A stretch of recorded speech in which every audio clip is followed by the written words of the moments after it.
बिल्कुल, क्योंकि निफ्टी को बचाने के लिए सेक्टर्स काफ़ी हैं। एक, मेटल्स आज मजबूत है। दूसरा, बाजार का सेंटिमेंट दिखाने वाली सरकारी कंपनियां ये मजबूत है। तीसरा, कंजम्पशन शेयरों में चुनिंदा खरीदारी होती दिख रही है। एशियन पेंट्स में न नंबर्स अच्छे, नेट कमेंट्री अच्छी, लेकिन उसके बावजूद 3% मजबूत है। आप देख सकते हैं टाइटन रिकवर होता हुआ दिख रहा है, ये स्टॉक्स अच्छे होते हुए नजर आ रहे हैं। ऑटो मजबूत है ही, हीरो मोटोकॉर्प, मारुति वगैरह आप देख लीजिए। टाटा मोटर्स आज नंबर्स देने वाला है, उससे पहले आइशर नंबर्स के पहले मजबूत है। सो आई थिंक ऑटो, कंजम्पशन और साथ ही साथ PSUs, ये 3 ऐसी स्पेस है जो आपको मजबूती दे रही है। सामने आज TCS, इन्फोसिस वगैरह IT कमज़ोर जरूर है। रियल इस्टेट का तो खैर कोई वजन है नहीं, निफ्टी में तो कोई फ़र्क पड़ता नहीं।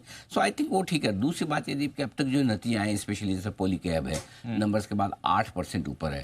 सो कहीं कोई नंबर्स की वजह से एक्सीडेंट वाला मामला नहीं है। इस वक्त क्या बाजार को बुरी खबर नहीं चाहिए। अच्छे आए ना आए ठीक है, लेकिन बुरी खबर मत दीजिए। सो कम से कम पॉलीकैब ने नंबर्स अच्छे दे दिए, तो वो एक थोड़ी सी रिलीफ वाली बात है। सो ओवरऑल आप ये कह सकते हैं कि भाई ठीक है मूड माहौल। और वैसे भी 5 दिन से हम निफ्टी पर कमज़ोर हैं, 7 दिन से हम बैंक निफ्टी पर कमज़ोर है, तो थोड़ा तो रुकेंगे कहीं कहीं, तो वही रुकने वाला मामला होता दिख रहा है और कुछ नहीं। 7 के तो 3 6 2 8 दिन हो गए बैंक निफ्टी पर कमज़ोरी के हमें।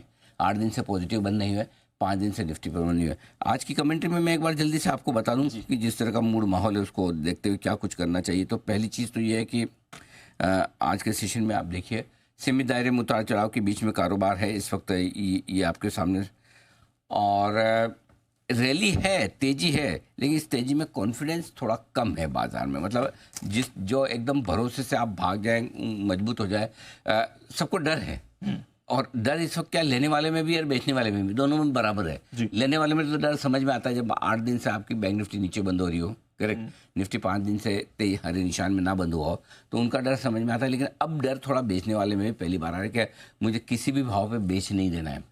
बेचने में भी आसानी से पैसा नहीं बना। पहले कैसा था, बेचो और खट से 15-20 मिनट में आपका भाव जो है उससे नीचे आ जाता था मार्केट, अब वो हो नहीं रहा। सो आज कॉन्फिडेंस की कमी है। रिलीफ रैली में भी कॉन्फिडेंस है, तो बेचने वाले मामले में भी कॉन्फिडेंस कम है, और इसीलिए बाजार आज की क्लोजिंग देखना चाहता है, और क्लोजिंग तक वेट एंड वॉच वाले मूड में कि आज बंद कहाँ होते हैं। ठीक ठाक क्लोजिंग मिल गई तो अच्छा है। अगर 22,000 के नीचे की क्लोजिंग मिलती तो हम अगले हफ्ते के लिए भी मूड बिगाड़ के जाएंगे, सैटरडे संडे खराब करेंगे।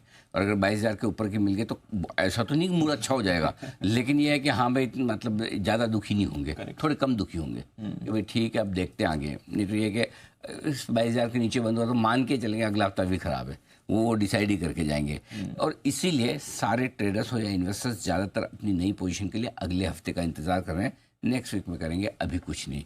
13 तारीख को वोटिंग है चौथे चरण की। 13 मतलब क्या हो गया, मंडे को वोटिंग है।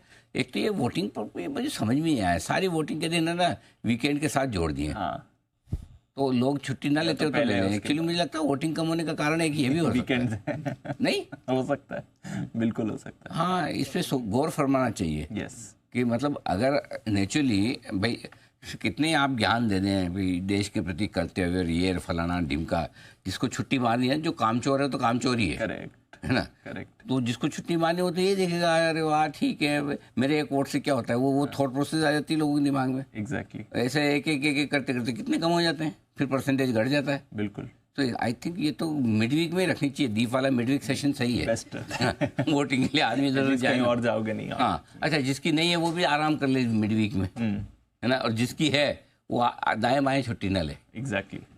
अच्छा आइडिया है ना, सही में बहुत जरूरी है ये। ताकि क्या होता है, आई डोंट नो, खैर वैसे चुनाव आयोग ज़्यादा समझदार है, उनका काम है, कुछ तो सोच के रखा होगा। बट मुझे लगता है कि वोटिंग परसेंटेज कम होने का एक कारण ये है। अब जैसे 20 तारीख को मुंबई में है, मंडे को है। अब पहली चीज़ तो कि मुंबई में भी बहुत सारे लोग होंगे जो इस चक्कर में कि 3 दिन की छुट्टी आड़ी भाग जाओ। बिल्कुल बिल्कुल बिल्कुल। बाकी देश में तो दूसरे लोग भागेंगे, मार्केट बंद है, जो मार्केट वाले मार्केट से रिलेटेड जिनकी छुट्टी होती हो उनके तो खैर चलो अच्छा है, लंबा वीकेंड हो गया। लेकिन अल्टीमेटली आप इलेक्शन के डे की छुट्टी इसलिए दे रहे हो कि वोट करे आदमी, इसलिए नहीं दे रहे हो कि छुट्टी बनाए। सही बात है। तो आई थिंक ये एक फॉर्मूला लगा के देखना चाहिए। मेरे ख्याल से 1-8% तो वोटिंग इससे सुधर जाएगी, ज्यादा ना सुधरे तो भी। क्या लगता है? वैसे भी समर वेकेशन का समय तो एक्सटेंडेड वीकेंड आता है, लोग निकल जाते हैं। हाँ, लोग वैसे भी निकल जाते हैं। बात सही है आपकी। वैसे तो चलिए अगले हफ्ते का इंतजार करेंगे। सुझाव हम प्रेजेंट करते हैं। हाँ 13 बात पहुंच रही है, चुनाव आयोग तक हमारी बात पहुंच रही है। वीकेंड में हम खुद पसंद नहीं करते कि लंबा वीकेंड ना मिले, लेकिन वोट देना ज़्यादा जरूरी है। वैसे हमारा लंबा वीकेंड तो निकल गया ना। सैटरडे को काम कर एक्सचेंज ने 18 तारीख का, यस 18 तारीख को तो काम वर्किंग हो गया हमारा। 18 तारीख को वर्किंग है।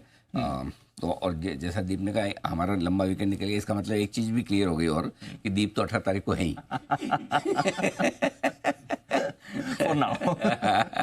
चिंता मत करें, मैं भी हूँ बिल्कुल ही। अच्छा करेंगे, ठीक है ना, मार्केट खुला, मज़े करेंगे और क्या। बिल्कुल सर, बिल्कुल। कितने लोग हैं आप में से, जरा मुझे ट्वीट करके बताइए, कितने लोगों को सैटरडे संडे बोर होता है जिस दिन मार्केट नहीं होता है या मार्केट की छुट्टी? जरा मुझे ट्वीट करके बताइए कितने लोगों को बोर होता है जिस दिन सैटरडे संडे मार्केट नहीं होता है, हमारा शो नहीं होता, आप हम नहीं मिलते, ट्रेडिंग नहीं होती, एक्शन नहीं होता। बताइए कौन कौन लोग बोर होते हैं, जरा लिख के भेजिए। यस, आने दो, आएंगे अभी तो भर भर के रिप्लाई अभी भेजिए।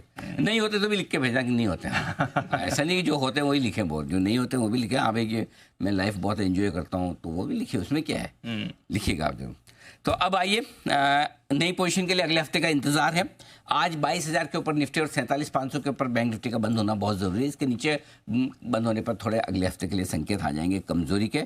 आखिरी 1.5 घंटे में, अब ये काम की लाइन है, आखिरी 1.5 घंटे में अगर पैनिक मचे किसी वजह से, जोर से दे दे, कुछ खराब हो जाए, तो आज खरीदारी का मौका है। बड़े दिनों बाद अब मैं बोल रहा हूँ कि आज खरीदारी काफी समय पैनिक चाहिए। वो पैनिक अगर आज ही हो जाए तो बहुत बढ़िया। आज पैनिक होने में क्या होगा, 2 दिन तक लोग बहुत दुखी रहेंगे, वीकेंड खराब हो जाएगा, फिर सोमवार को सब इसी मूड से आएंगे, सब बेकार है, क्या रखा मोह माया में, सब बेच दो, जाने दो। ये तो मुझे लगता नहीं कि मोदी जी वापस आ रहे हैं, मुझे लगता नहीं कि 300 सीट आ रही है, मुझे लगता नहीं कि मार्केट है ना 18,000 हो जाएगा, 20,000, ये सब सोच के आएंगे। सोमवार सुबह पैनिक मचाएंगे, सोमवार सुबह को फर्स्ट हाफ में फिर बन गया आपका बॉटम, मार्केट वहाँ से ठीक। तो वो काम अगर आज हो जाए तो ज़्यादा बढ़िया, आज नहीं होगा तो फिर अगले हफ्ते में एक रिस्क बनी रहती है। बॉटम गेन होना वो अलग बात है, रिस्क बनी रहती है। तो जो कैपिचुलेशन चाहिए, जो पैनिक चाहिए, वो अगर आज आखिरी 1.5 घंटे में मिला तो भी ठीक, मिला तो इन्वेस्टर्स के फायदे का है, नहीं मिला तो ट्रेडर्स के फायदे का है। गॉट इट, है ना। तो 22,500, 47,500।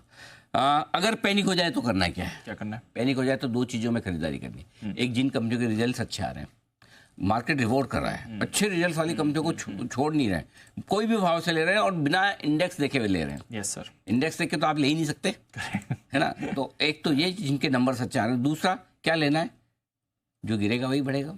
करेक्ट, फॉर्मूला तो वही है, PSUs। इस रैली के स्टार तो PSUs हैं, तो बढ़ेंगे तो वही बढ़ेंगे, यहीं पर करनी है खरीदारी। ओके, चलिए ये है इस समय अनिल जी का फॉर्मूला और कुछ एक्शन जो बाजार में आपको आते हुए दिख रहा है। आइए फिर